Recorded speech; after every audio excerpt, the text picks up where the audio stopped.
যদি চুরি করবি, তুই যদি ডাকাতি করবি, তুই যদি ছিনতাই করবি, তাহলে 15 থেকে 20 লাখ টাকা খরচ করে বাংলাদেশ থেকে ইটালিতে তুই কেন আইসস? কেন আসলি তুই ইটালিতে?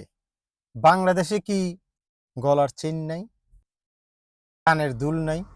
চিন্তা করতে পারতি না? তুই ওইখান থেকে 15-20 লাখ টাকা খরচ কইরা ইটালিতে আসছস।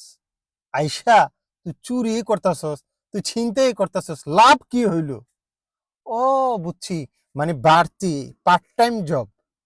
মানে পার্ট টাইম জব, আসলে তুই কাজ করস, কাজের পাশাপাশি পার্ট টাইম হিসেবে ছিনতাইটাকে, ডাকাতিটাকে বাছা নিছস নাকি? মানে ছিনতাই এটাই তোর আসল কাজ, আর পার্ট টাইম হিসেবে তুই কোনো কাজ করস? আমার মাথায় আসে না। কথা বলছিলাম বলোনিয়াতে বাংলাদেশিদের মারামারি নিয়ে। গতকালকে আমি বলেছিলাম গ্রেপ্তার হয়েছে, আমি আন্তরিকভাবে দুঃখিত। গ্রেপ্তার না, এটা পুলিশ আসছিল জাস্ট। কনসার্টকে ঘিরে অনেক মানুষ গিয়েছে কনসার্ট দেখার জন্য। সেইখানে 14 বছরের এক কিশোরীও ছিল তার ফ্যামিলির সাথে।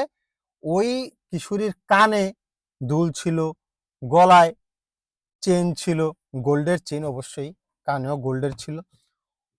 সাথে বাংলাদেশি এক পুরুষ এবং 2জন মহিলা। তারা কি করছে? চোখের ভিতরে মরিচের গুঁড়া ঢাইলা দিয়া কানেরটা, গলারটা নিয়ে দিছে দৌড়। মরিচের গুঁড়া কেন বললাম? এটা হচ্ছে মানে পেপার স্প্রে যেটাকে বলে আর কি। মরিচের গুঁড়া চোখের ভিতরে দিয়া নিয়ে দিছে দৌড়।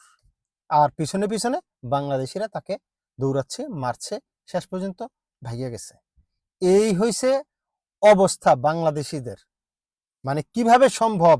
একটা কনসার্টে গেছিস, তুই কনসার্ট দেখবি, তুই আরেকজনের গলার চেন নিয়ে টান দেস, নাকের দুল নিয়ে টান দেস, কানের ফুল নিয়ে টান দেস, এগুলা কি আগের অভ্যাস ছাড়তে পারে নাই? এবার বুঝছেন আমি যে বলি বস্তিরে চলে আসছি ইটালিতে, কেন বলি? পুরানো অভ্যাস ছাড়তে পারতেছে না। এই হয়েছে আমাদের অবস্থা।